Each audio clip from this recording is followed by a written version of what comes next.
É uma enorme satisfação ter o professor Edgar aqui. Ele é um entusiasta da área de medicina de precisão e vai nos trazer preocupações extremamente pertinentes com relação a questões éticas, bioéticas e filosóficas sobre a medicina de precisão. Eu queria, ao mesmo tempo, declarar que o professor Edgar foi fundamental na Secretaria de Ciência e Tecnologia e na FAPERJ para que a gente pudesse lançar o edital sobre medicina de precisão que foi mencionado pelo professor Gerson mais cedo. Então, ele é um parceiro nosso, é uma pessoa extremamente interessada no tema e que eu acho que traz uma abordagem muito interessante e muito necessária para a medicina de precisão. Queria lhe agradecer muito ter aceito o convite e a palavra é sua. Professor Antônio, para mim é uma grande honra poder... Aceito também, tenho aqui o professor Vanderlei, que é também uma figura notável, um ícone realmente da política de ciência e tecnologia no estado do Rio de Janeiro. Tenho muita honra em conhecê-lo e privar desse convívio muito importante. E, de fato, nós trabalhamos aqui no sentido de, logo assim que assumimos a secretaria, em dar continuidade ao programa ao edital de medicina de precisão. Essas reflexões que eu vou trazer hoje aqui são reflexões inseridas dentro de um projeto que trabalhamos junto à Universidade Aberta, Cátedra de Estudos Globais da Universidade Aberta de Lisboa. Um projeto ali se chama Dignipédia Global, que é um estudo sobre questões de direito em escala global, e me cabem os estudos sobre intimidade e privacidade. Então, de alguma forma, eu acabei unindo, alguns estudos sobre isso com o tema desse evento. Bom, vocês sabem, a tese fundadora da medicina é aquela proposta inicialmente por Hipócrates. Hipócrates sustentou que as doenças são derivadas de causas naturais e não sobrenaturais. Isso aí é um pilar fundador, porque isto é, a cura pode estar ao alcance dos humanos, quer por conta da possível descoberta das causas das patologias, quer pela utilização de procedimentos terapêuticos adequados para neutralizá-las ou administrá-las.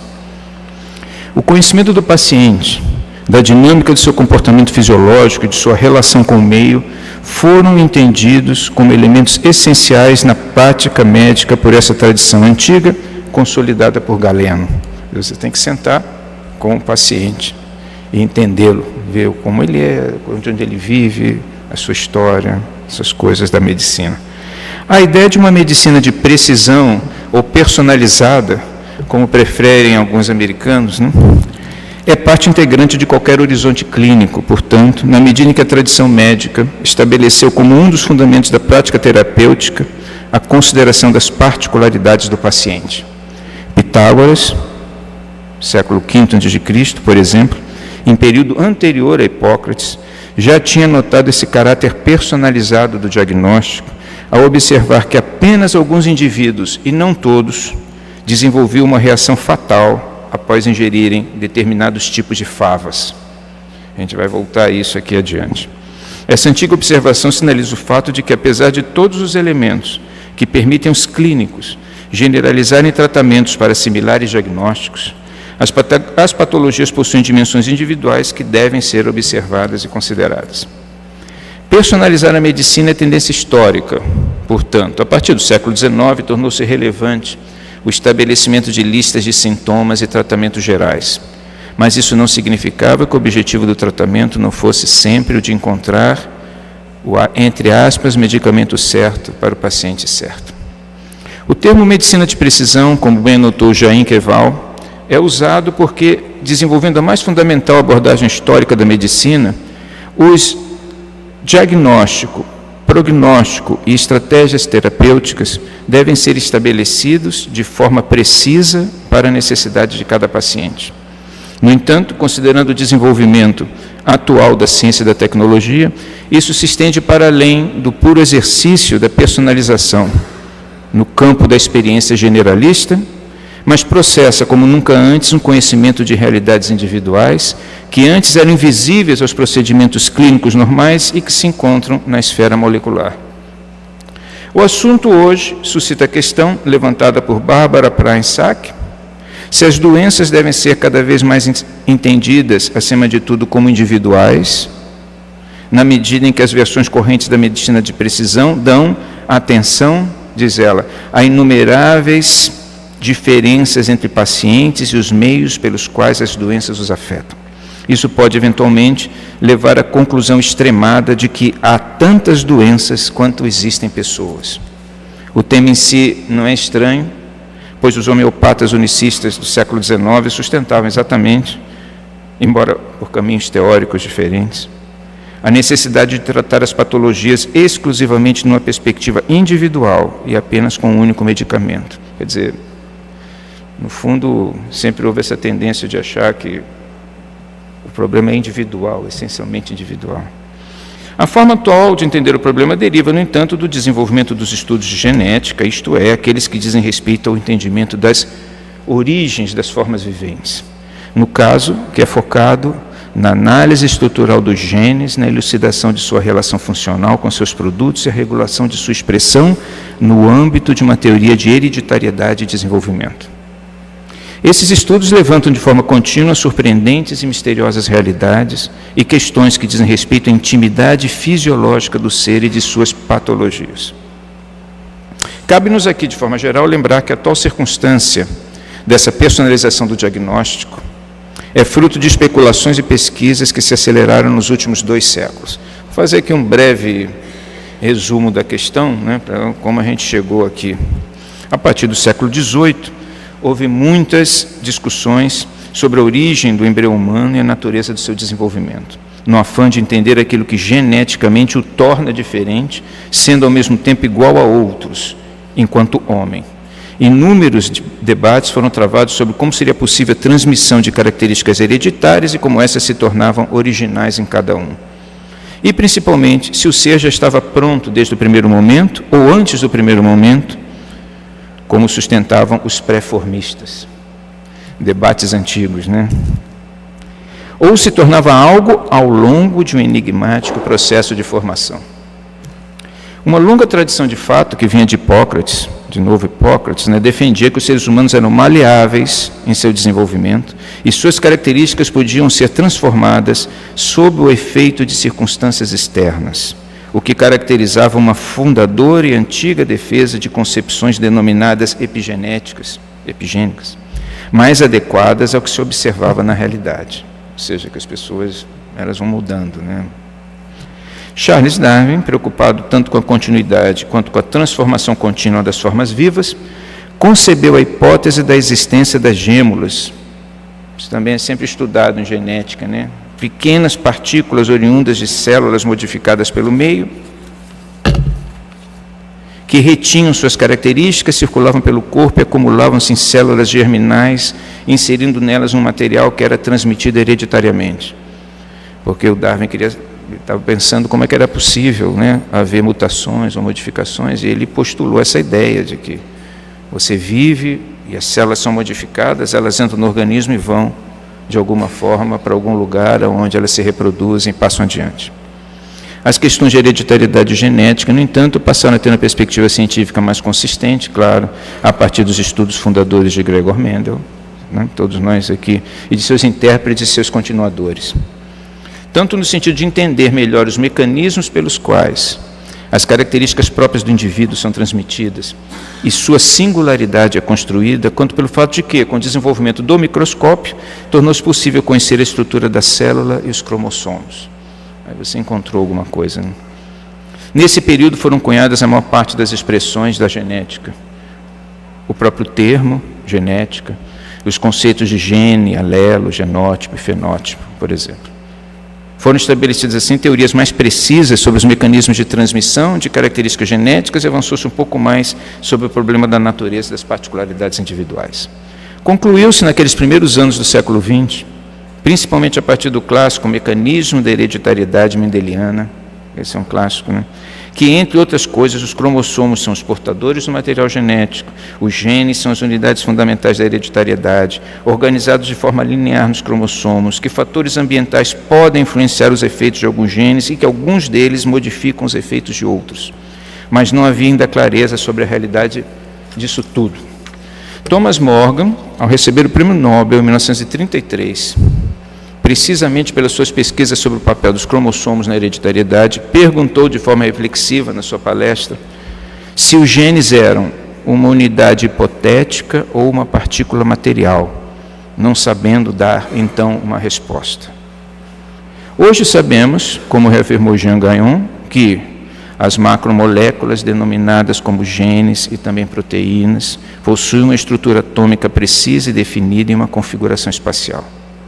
Mas, mesmo assim, persiste, como apontou Saorta Sakar, uma surpreendente ambiguidade na maior parte dos termos da genética. E, especialmente no caso dos genes, a relação entre a identidade do gene e sua identidade como unidade estrutural tornou-se crescentemente controvertida. De fato, continua Sakar, quanto mais os biólogos moleculares estudam sobre os genes, menos seguros eles parecem estar sobre o que eles realmente são. Essa experiência do mistério da genética é presença constante, portanto, no avanço do conhecimento e é um importante desafio da medicina de precisão. O sequenciamento do genoma humano acrescentou um volume imenso de questões à investigação científica, porque o conhecimento sobre a estrutura e o funcionamento dos genes é abundante, mas também o gene tornou-se curiosamente intangível. Por exemplo, segundo Peter Bilton, Raphael Falk e Hans Heimberger, eles falam sobre esse assunto. Dizem eles: agora, parece que as enzimas de uma célula são capazes de manipular ativamente o DNA para fazer isto ou aquilo. Um genoma consiste em grande parte de elementos genéticos semi-estáveis, que podem ser reorganizados ou mesmo movidos no genoma, modificando assim o conteúdo de informação do DNA. Pedaços de DNA podem ser induzidos a compartilhar a codificação de diferentes unidades funcionais em resposta ao ambiente do organismo. Tudo isso faz com que a demarcação de um gene dependa em grande parte do aparato regulador da célula. Em vez de fatores finais, os genes começam a parecer produtos temporários, dificilmente definíveis da fisiologia de uma célula. Frequentemente, eles se tornaram entidades amorfas de existência obscura, prontas para desaparecer no cenário genômico ou de desenvolvimento a qualquer momento. Os problemas da genética se tornam crescentemente complexos. Existe um programa genético em cada um de nós? Eu acho que essa era a pergunta dessa conferência. As posições deterministas fazem sentido? É evidente que existem circunstâncias onde um alelo específico parece garantir a posse de uma característica específica. A existência dessa correspondência é evidente e foi tornada clara por Mendel. Mas a relação entre genótipo e fenótipo é muito complexa. Primeiro, porque é bem difícil definir o que é exatamente fenotípico. Então, Sarkar pergunta o seguinte: a densidade do corpo é fenotípica? O número de lágrimas derramadas numa vida o é? E por aí vai. Há um conjunto indeciso de fatores que atuam na realização do fenótipo, que reforçam uma dada perspectiva epigenética, evidentemente, mas o faz num âmbito bem complexo. E entendemos aqui a epigenética como estudo das propriedades emergentes na origem do fenótipo e as transformações no seu desenvolvimento. Assim, embora exista um DNA definido, há inúmeros elementos que atuam no mecanismo da expressão genética. O genoma não é, portanto, um controlador interno, mas tornou-se uma estrutura reativa inserida no ambiente mais amplo. Tal plasticidade no desenvolvimento do ser é um permanente desafio no entendimento das particularidades das patologias dos indivíduos, considerando que o fenótipo se configura de maneira tendencialmente singular. Pode-se argumentar em prol da possibilidade de prever as respostas adaptativas através de um sistema que permita algum controle sobre a formação fenotípica, o que pode embasar um tratamento de precisão de patologia mais eficaz. Mas tal sistema deve reunir uma quantidade imensa de fatores, muitos dos quais ainda desconhecidos, na verdade. Deve ser anotado, no entanto, que nesse complexo terreno, o conhecimento dos elementos moleculares que tornam os humanos humanos e os indivíduos humanos humanos particulares nunca foi tão ampla. E assim pode-se apontar que o mal-estar diante das favas, observado por Pitágoras na Antiguidade, é fruto de uma desordem genética herdada que impede o organismo de produzir glicose 6-fosfato desidrogenase, uma enzima protetora. Quer dizer, ele tinha apontado isso lá, né? Ele tinha percebido o problema, mas hoje você consegue apontar qual é o problema. Vários desafios éticos são configurados, no entanto, numa medicina que se aprofunda nessa personificação e que busca uma precisão terapêutica capaz de dar conta desses elementos misteriosos e complexos que vão do genes à aparência, e que são assim individuais e, portanto, privados, íntimos. Desde o primeiro momento em que se tornou claro uma realidade epigenética, tornou-se também possível pensar um movimento para influir em tal processo. Então, vamos tratar agora de alguns problemas éticos que me parecem evidentes em tudo isso, né? Trata-se de uma tentação compreensível, quer dizer, influir no processo de alguma forma. Pois se temos algum conhecimento de tal realidade epigênica, por que não manipulá-lo em favor do paciente, aprimorando a sua fisiologia ou curando definitivamente as patologias e impedindo sua transmissão hereditária? A eugenia, como pioneiramente definiu Francis Galton, que foi o fundador do termo, remete à possibilidade de produzir com o engenho humano um bom nascimento e um bom desenvolvimento do ser, entre aspas. O tema não era novo e vinha da antiguidade clássica, onde, de forma intuitiva, se considerava possível influenciar de alguma forma o desenvolvimento fisiológico e mental das pessoas nesta e em futuras gerações. A transformação desse movimento em política pública, na primeira metade do século XX, foi, como se sabe, um movimento desastroso, pois, como bem notaram Dorothy Vertz e John Fletcher, o problema da eugenia surge quando se considera quem tem o poder de decidir o que deve ser evitado, quem define o que constitui, entre aspas, um defeito de nascença, quem decide quais medidas de prevenção devem ser utilizadas, se houver. Alguns profissionais individuais, formuladores de políticas públicas, grupos étnicos e famílias podem considerar que vale a pena evitar uma determinada condição genética através da interrupção da gravidez. Outros podem considerar essa mesma condição aceitável. Parece evidente que há na genética contemporânea um deslocamento para a intimidade fisiológica que em si não apresenta nenhum malefício. Ao contrário, é absolutamente necessária do ponto de vista terapêutico e é natural da medicina.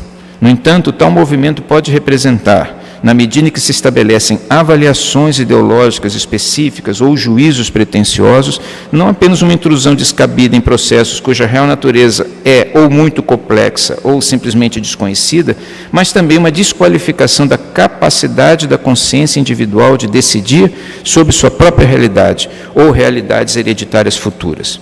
O extremo desse movimento, a execução sistemática de indivíduos considerados incapazes, por inúmeras razões, na Alemanha entre 1933 e 1945, colocou a lógica eugenista numa situação delicada e os riscos da utilização do conhecimento adquirido e utilizado pela medicina de precisão devem ser ponderados diante dessa experiência histórica. E por isso a eugenia, em seus primórdios, foi condenada pelo pensador católico G.K. Chesterton, horrorizado com a Lei da Deficiência Mental de 1913, votada no Parlamento Britânico. Ele a entendeu como uma perigosa forma de tirania legitimada pela ciência. Mas, indo para o outro espectro, Jürgen Habermas, quase 100 anos depois, também afirmou que numa sociedade democrática, práticas eugênicas não podem ser normalizadas, porque as disposições desejáveis não podem ser, a priori, dissociadas do julgamento de específicos projetos de vida. Isto é, o espaço da liberdade individual deve ser garantido independente de qualquer avaliação dominante. Parece-nos que, nesse sentido, a clínica da medicina da precisão deve examinar a possibilidade de se afastar de uma narrativa fundada exclusivamente na autoridade científica e fundamentar sua prática na informação e no diálogo. O paciente deve saber que o tratamento das disfunções de fundo genético possui dimensões estatísticas, tratando mais de possibilidades do que de certezas, e que questões psicossociais, morais e éticas devem ser consideradas na sua aplicação por quem a recebe e por quem a executa. O que pode significar, entre outras coisas, que a utilização de tecnologias genéticas tem o potencial de aumentar, mais do que reduzir, o sentimento de ansiedade sobre o futuro. Isso é uma coisa curiosa, porque, na verdade, a terapia genética, longe de tranquilizar o paciente, pode até exasperá-lo mais do que tranquilizá-lo, né? O que poderia implicar num certo distanciamento dos objetivos das terapias tradicionais, que é o de tranquilizar, né? Ou de pelo menos dar a ele alguma certeza. Como nunca, portanto, a medicina de precisão exige uma plataforma ética muito clara e uma conduta muito correta do cientista e do clínico, ou seja, um amadurecimento e desenvolvimento de um protocolo eficiente que harmonize a liberdade e valores com a necessidade da cura. O problema da privacidade também ressurge com muita intensidade nesse assunto. O artigo 11 do Código Civil Brasileiro assegura que os direitos de personalidade são intransmissíveis e irrenunciáveis. É evidente que a utilização de informações genéticas individuais inseridas nos direitos de personalidade são, no entanto, fundamentais para o desenvolvimento da medicina de precisão. Assegurar que essas informações não sejam tornadas públicas é um grande desafio, principalmente no sentido de preservar o indivíduo de retaliações sociais, políticas, pessoais. Ou seja, o homem deve ser protegido da possível utilização de suas informações privadas por políticas diversas, discriminatórias, que possam prejudicar os seus caminhos no sistema de saúde, público ou privado. E também deve ser blindado diante de eventuais e surpreendentes transformações políticas comuns na história. Se os seguros de saúde podem se tornar hostis ao dispor de determinadas informações, específicos grupos de opinião e mesmo o Estado, em certas circunstâncias, podem tornar-se letais. A extinta instituição britânica Human Genetic Commission recomendou nesse sentido que através do princípio da privacidade, ninguém pode ser forçado a divulgar informação genética. B, a obtenção de informações genéticas requer o consentimento dos indivíduos envolvidos. C, a informação genética pessoal deve ser confidencial e não deve ser divulgada a terceiros sem consentimento. D, através do princípio de não discriminação, ninguém deve ser injustamente discriminado com base em características genéticas. Você veja que eu vivo fazendo exames de sangue nesses laboratórios aqui dessas redes comuns aqui do Rio de Janeiro, e de uns tempos para cá, começou a aparecer um documento para eu assinar, de uns tempos para cá, para eu assinar autorizando ou não autorizando. Eu geralmente boto para não autorizar, mas na verdade é inútil eu não autorizar ou autorizar, porque já faz muito tempo que esse meu sangue, eu boto não autorizar só de implicância, na verdade, porque no fundo é muito difícil a gente saber se essas informações estão sendo capturadas. O problema não é elas são necessárias, elas têm que ser capturadas. A questão é como elas são e de que forma elas são utilizadas, né? Essa é a questão. Proposta de gestão de dados, que criem mecanismos que possam garantir a privacidade na coleta de informações genéticas, são frequentes. Mas o sistema exige um controle contínuo dessa gestão por entidades envolvidas e, principalmente, um significativo compromisso ético dos envolvidos em tais processos. Estamos aqui diante não apenas de um dilema ético, mas também de um momento característico da interação entre o homem e o desenvolvimento tecnológico, e como bem notou Diane Drummond, né, que é uma estudiosa de genética e ética, né, coloca dilemas que podem nos transformar enquanto pessoas. A tecnologia e suas razões não podem, evidentemente, se sobrepor à capacidade humana de discernimento, isto é, não podem suprimir a liberdade humana mais do que nunca, como neste caso, repousando sob a preservação de sua intimidade. Outro aspecto, por fim, relacionado a este último, diz respeito aos riscos envolvidos na utilização de novas tecnologias e tratamentos. Isso se aplica às inovações médicas como um todo, evidentemente. E é questão ponderada desde o século XVIII, quando o caráter experimental científico começou a fazer-se ouvir no cotidiano terapêutico. O risco passou a ser ponderado normalmente numa dimensão estatística. Isso tornou-se evidente no decorrer dos debates sobre a vacina da varíola, lá no século XVIII, por exemplo, quando o médico Thomas Nettleton pioneiramente argumentou o seguinte: os médicos devem calcular a utilidade das práticas específicas, equacionando os custos e benefícios entre uma população de pacientes. Né? Essa afirmação é importante, histórica, No sentido de práticas médicas que atingem muitas pessoas, isso tem seu sentido, evidentemente. Tal inclinação a fazer valer a estatística, né, das análises de risco tornou-se consolidada nos anos 50 e 60 do século passado, quando foi realizado o célebre estudo Framingham. Tal estudo, desenvolvido por 20 anos, atestou estatisticamente a relação entre obesidade, pressão sanguínea e colesterol alto com doenças coronarianas.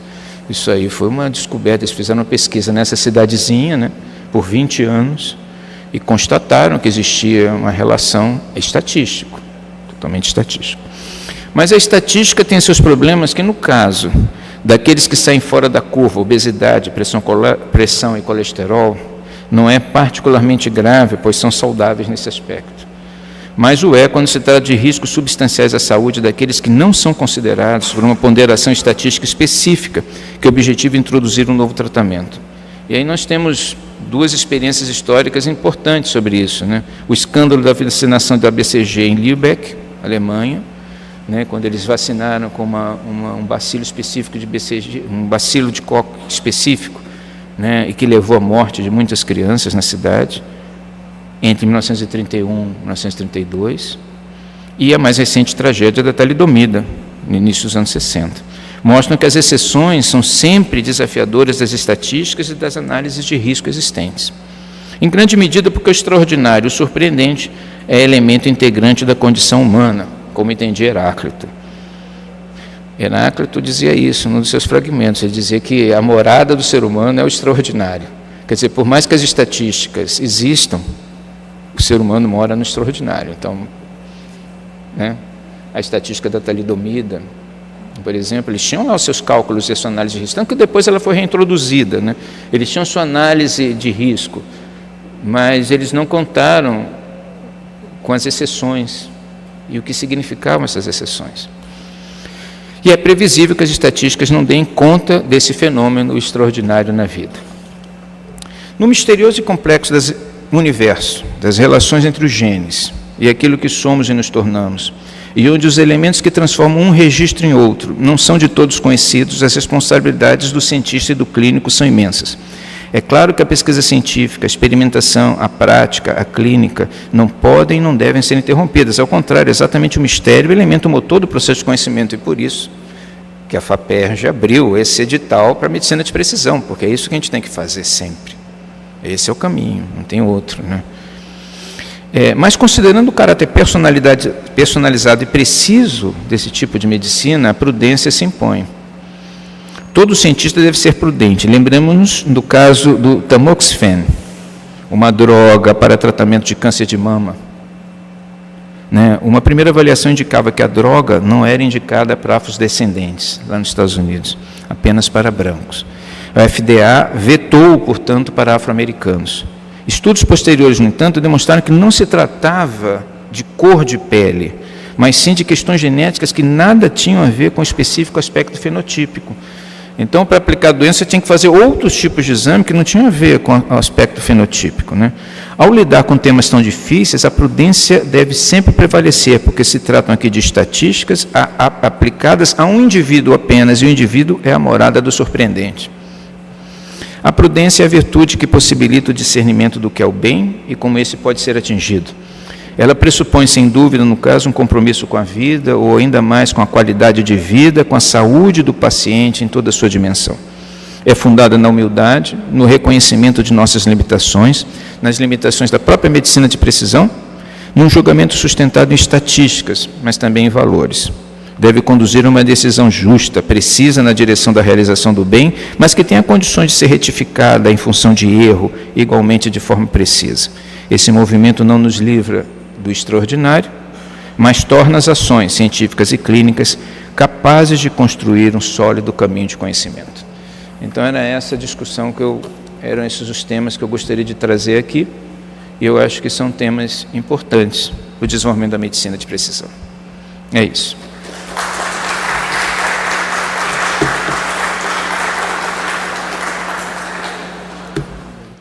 E essa questão que você está levantando é importante. Há pouco eu li um estudo sobre esse caso de Lübeck, sobre esse caso das vacinas.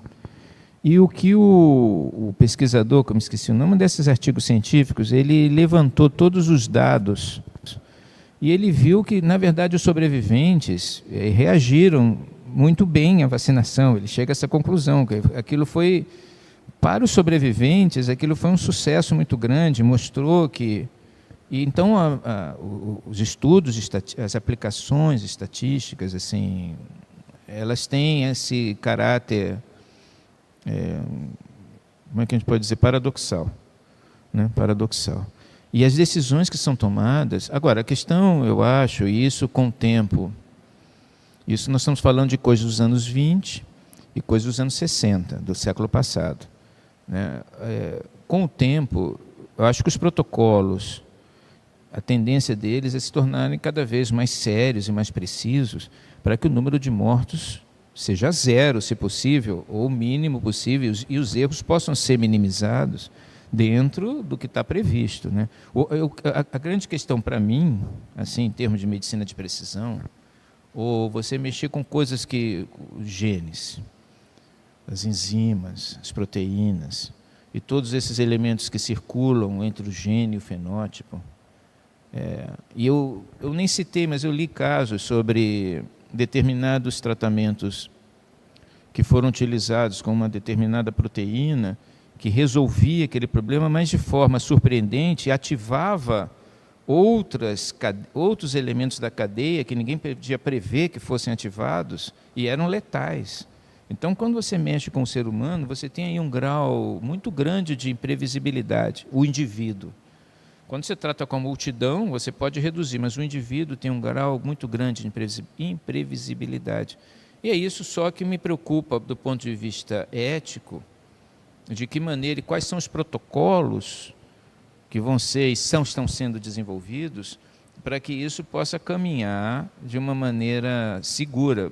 Eu não vejo nem como possa ser no primeiro momento, mas porque é muita informação, é um volume de informação e um volume de excepcionalidades absurdo. Né? Então, essa questão, eu acho, hoje, no avanço e no desenvolvimento dos cuidados, e da cautela e da prudência com tudo que envolve tecnologias novas, é que eu acho que deve ser um problema a ser encarado permanentemente por todos aqueles que se dedicam a essa área.